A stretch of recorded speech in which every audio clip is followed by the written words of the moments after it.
एक शिक्षक यानी कि गुरु का दायित्व बहुत बड़ा है और ऐसा इसलिए क्योंकि वो मानव समाज को सही दिशा दे सकता है। आइए दोस्तों जानते हैं ऐसे 5 शिक्षकों यानी कि गुरुओं के बारे में जिन्होंने पूरे भारत को शिक्षा दी है और दुनिया में भारत को बड़ा बनने में मदद की है। चाणक्य। चाणक्य भारत के एक महान शिक्षक, अर्थशास्त्री, दार्शनिक यानी कि फिलोसोफर थे, जिन्होंने प्राचीन भारत में अर्थशास्त्र लिखी थी और उनकी चाणक्य नीति दुनिया भर में जानी जाती है। वो तक्षशिला में पढ़ाया करते थे, जो कि दुनिया का सबसे पहला विश्वविद्यालय है। कहते हैं कि चाणक्य अपने विद्यार्थियों को बिना सुने और देखे बगैर लड़ने की कला भी सिखाते थे। चाणक्य के शिष्य चंद्रगुप्त मौर्य ने उनकी शिक्षा से भारत का सबसे बड़ा साम्राज्य मौर्य साम्राज्य बनाया और इसीलिए कहते हैं कि अखंड भारत का श्रेय चाणक्य को ही जाता है। वो अपने ज्ञान और अनोखी रणनीतियों की वजह से पूरी दुनिया में मशहूर हैं। स्वामी विवेकानंद। 12 जनवरी 1863 में जन्मे स्वामी विवेकानंद की शिक्षा, उनकी बातें आज हमारे देश के युवाओं के लिए एक इंस्पिरेशन है। उन्होंने अपना प्रभाव पूरी दुनिया में छोड़ा था।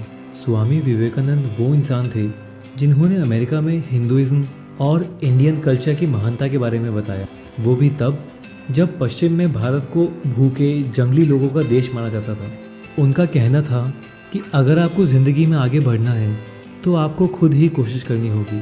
कोई आपको नहीं बता सकता कि आगे कैसे बढ़े। आपकी रूह आपको खुद शिक्षा देगी। गौतम बुद्ध। गौतम बुद्ध का जन्म दक्षिण नेपाल के लुम्बिनी क्षेत्र में सिद्धार्थ नाम से हुआ था।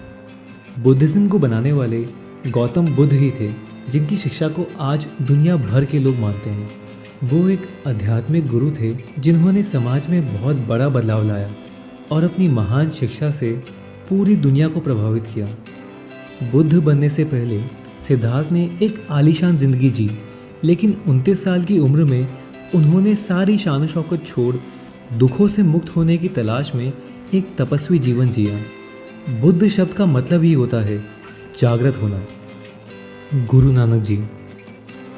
15 अप्रैल 1469 में जन्मे गुरु नानक जी सिख धर्म के संस्थापक और सिखों के पहले गुरु थे। वो हिंदू मुस्लिम की एकता को सपोर्ट करते थे। धार्मिक सद्भाव की स्थापना के लिए उन्होंने सभी तीर्थों की यात्रा की और सभी धर्मों के लोगों को अपना शिष्य बनाया। उन्होंने हिंदू धर्म और इस्लाम की शिक्षाओं को मिलाकर एक नए धर्म की स्थापना की, जिसका मूल मंत्र था प्रेम और समानता। यही बाद में सिख धर्म कहलाया।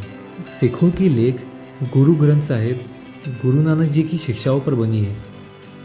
स्वामी दयानंद सरस्वती। स्वामी दयानंद सरस्वती आर्य समाज के संस्थापक थे।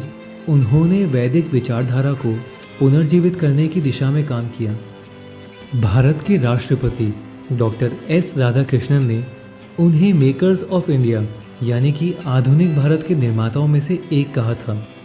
महिलाओं को समान अधिकार जैसे कि शिक्षा और भारतीय शास्त्रों को पढ़ने का अधिकार दिलवाने में महर्षि दयानंद का काफ़ी बड़ा योगदान था। अगर आपको ये वीडियो अच्छा लगा हो तो प्लीज़ वीडियो को लाइक करिए और हमें नीचे कमेंट्स में बताइए, और प्लीज़ इस चैनल को सब्सक्राइब करिए और सब्सक्राइब करने के लिए यहाँ क्लिक करें। Thank you.